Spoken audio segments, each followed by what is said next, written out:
Number 1 master piece വൃത്തികേട്.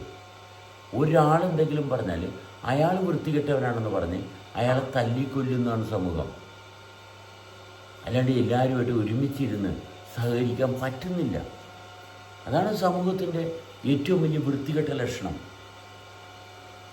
അതാരെങ്കിലും ഒരാളെന്തെങ്കിലും പറഞ്ഞാൽ വട്ടം വളഞ്ഞിരുന്നിട്ട് അയാളെ തല്ലിക്കൊല്ലും, അടുത്ത ആൾ തലവൊക്കെ അയാളെ തല്ലിക്കൊല്ലും.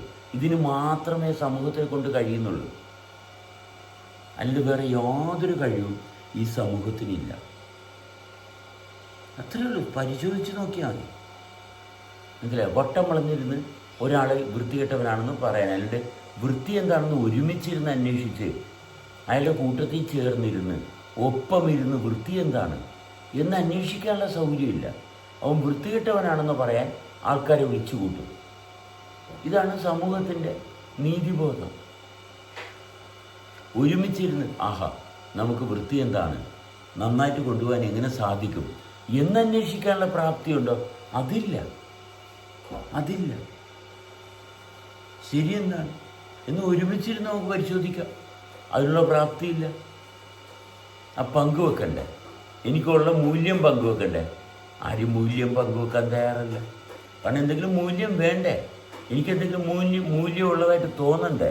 അങ്ങനെ തോന്നുന്നില്ല. അതുകൊണ്ടാണ് ഈ പ്രശ്നങ്ങളെല്ലാം സമൂഹത്തിൽ നിൽക്കുന്നത്. അവിടെ നടക്കട്ടെ. നമ്മൾക്ക് ഈ മൂല്യം ഉണ്ടെന്ന് അറിയുന്നവർ അവർ തമ്മിൽ സഹകരിക്കും, അവർ പരസ്പരം സഹകരിക്കും. അവിടെ ഉയർച്ചയുണ്ടാകും, ഉണർച്ചയുണ്ടാകും. ഇവിടെ ആരെയും ചീത്ത പറയുകയല്ല. ഇവിടെ ഒരുമിച്ചിരുന്ന് കണ്ടെത്തുകയും എല്ലാവരുടെയും ആവശ്യം അവനവല്ല തെളിച്ചമാണ്. അടി ഞാൻ നല്ലവനാണ്, ഞാൻ നിന്നേക്കാൾ കേമനാണ്, അതല്ല. നമ്മൾ എല്ലാവരും ഒരുമിച്ചിരുന്ന് എങ്ങനെ സത്യത്തെ കണ്ടെത്താം, അതാണ് കുടുംബം. നമുക്ക് കുടുംബമാണ് ഇവിടെ ഫസ്റ്റ് വേണ്ടത്.